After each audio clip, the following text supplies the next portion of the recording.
महर्षि पतंजलि के योग सूत्र के समाधिपाद का सूत्र 33 इस प्रकार है।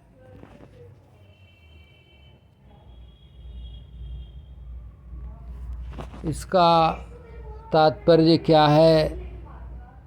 मैत्री, करुणा, मुदिता, उपेक्षा, सुख दुख, पुण्य और पाप माने अपुण्य, इन विषयों का भावना करने से माने सद्भावना इनकी करने से चित्त प्रसन्न हो जाता है।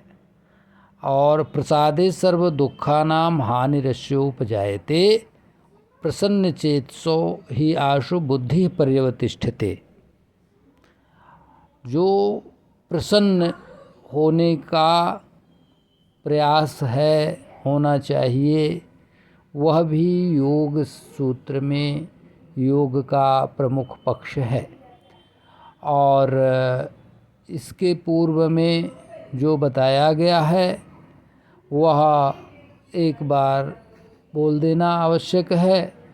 जैसे सूत्र 32 में है, तत्प्रत्येधार्थ एकत्वाभ्यास। अब तत् को इसको हमने इसके पहले वाले वीडियो में निवेदन किया है, और इसके पूर्व जो भी कोई सूत्र बताया जाए तो उस चीज़ पे ध्यान देना चाहिए कि मूल कहाँ से शुरू किया गया है, क्या है मूल तत्व और क्यों आवश्यक है यह, और संबंधित कैसे है। योग सूत्र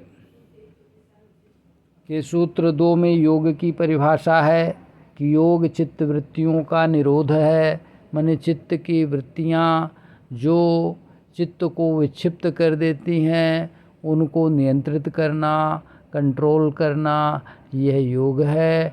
और अगर ऐसा कर लिया जाता है तब ऐसा होता है। ऐसा का मतलब सूत्र 3 में है, तब तदा दृष्टु स्वरूपे अवस्थानम, तब दृष्टा अपने स्वरूप में स्थित हो जाता है। अब स्वरूप क्या है? स्वरूप जो है वही स्वरूप जो है ब्रह्म है, ईश्वर अंश जीव अविनाशी, सतचेतन घन आनंद राशि, अस प्रभु हृदय अक्षत विकारी, सकल जीव जग दीन दुखारी। हाँ, इसका तात्पर्य यही है कि अपने में विराजमान ब्रह्म तत्व को स्वरूप कहते हैं। और जब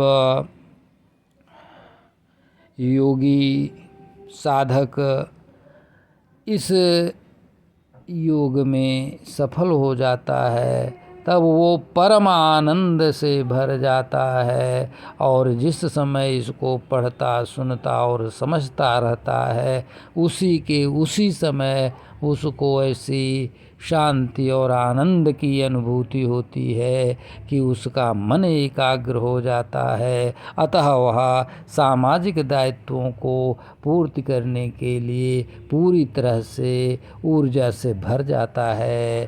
तो इस क्रम में सूत्र नंबर 33 है, और सूत्र नंबर 33 हमने अभी आपको दिखाया है। वो फिर से जो अभी आपने फिर से देखा, इसका तात्पर्य क्या है?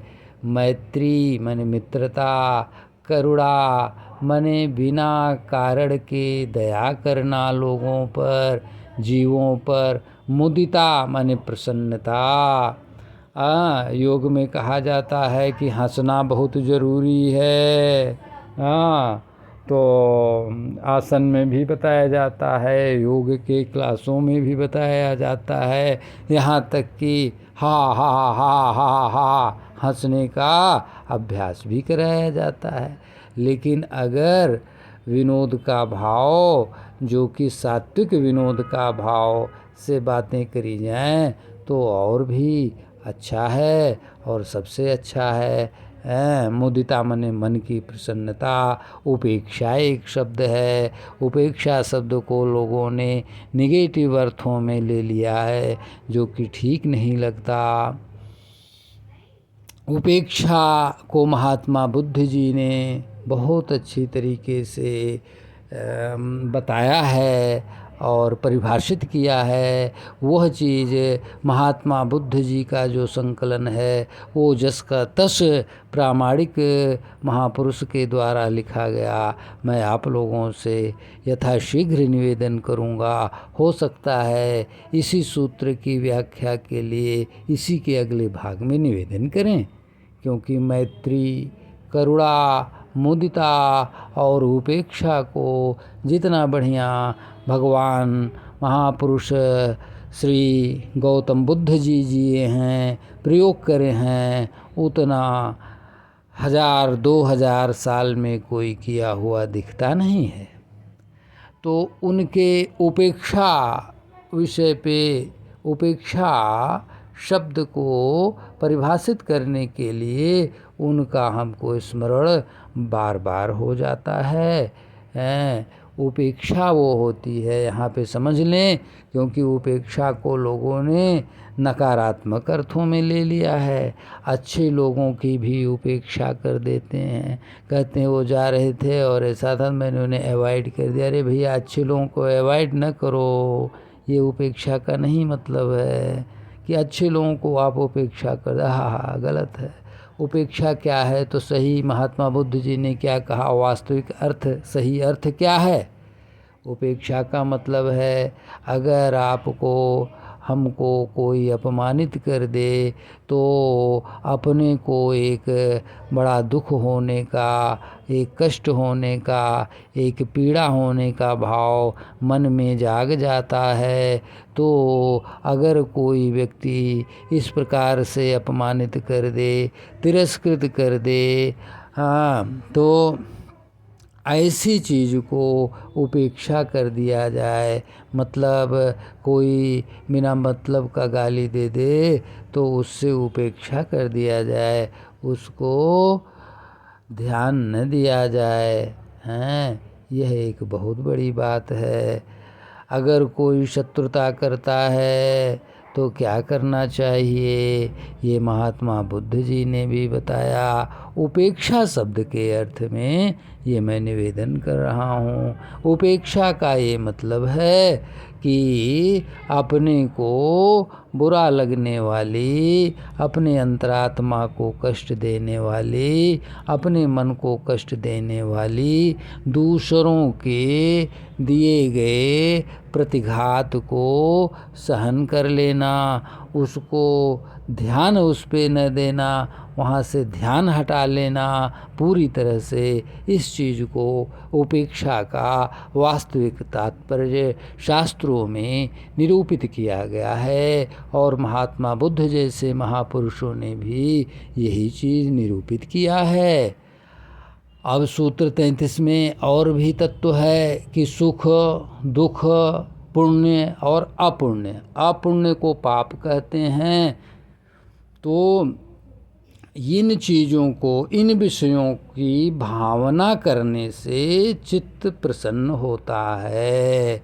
चित्त जब प्रसन्न होगा तब जो है वहाँ से उसकी चंचलता रूप अन्य जो विषयों में भागता रहता है चित्त, मन, उसको नियंत्रित किया जा करके अपने को एकाग्र किया जाता है मन को, और मन को अपने कार्य पे लगाया जाता है प्रसन्नता के साथ, जिससे सामाजिक जो है दायित्व की पूर्ति विधिवत कायदे से हो सके और व्यक्ति आध्यात्मिक लाभ प्राप्त कर सके, साधक। क्योंकि स्वरूप जो है वो स्वरूप सभी का एक ही है, लेकिन जीव मन दृष्टा मन हम लोग भूले हुए हैं। ये सभी शास्त्रों में प्रमाणिक है। तव भक्ति बिना भव भूलि परे, तव भक्ति बिना भव भूलि परे। और कबीरदास जी ने कहा, एक न भूला दो नहीं भूला, भूला सब संसार। एक न भूला दो नहीं भूला, भूला सब संसार, कबीरा भूला सब संसार। तो ऐसे में अज्ञान में नहीं भूलना चाहिए। इसलिए ये जो तत्व बताए गए सकारात्मक, उनका चिंतन करने से और उनका पालन करने से, उनका सदाचरण करने से ये जो है योग की साधना सिद्ध होने की एक सीढ़ी है। यह सूत्र 33 में बताया गया है और इसके एक एक शब्द महत्वपूर्ण हैं। इसलिए इस पर महापुरुषों की बताई हुई शास्त्रों की प्रामाणिक एक व्याख्या टिप्पणी के रूप में नहीं, एक स्पष्टीकरण के रूप में और करेंगे, जिसका शीर्षक होना चाहिए सूत्र 33 का स्पष्टीकरण। अतः यह आप लोग अध्ययन करें और फिर निवेदन करेंगे। हरि ओम तत्सत।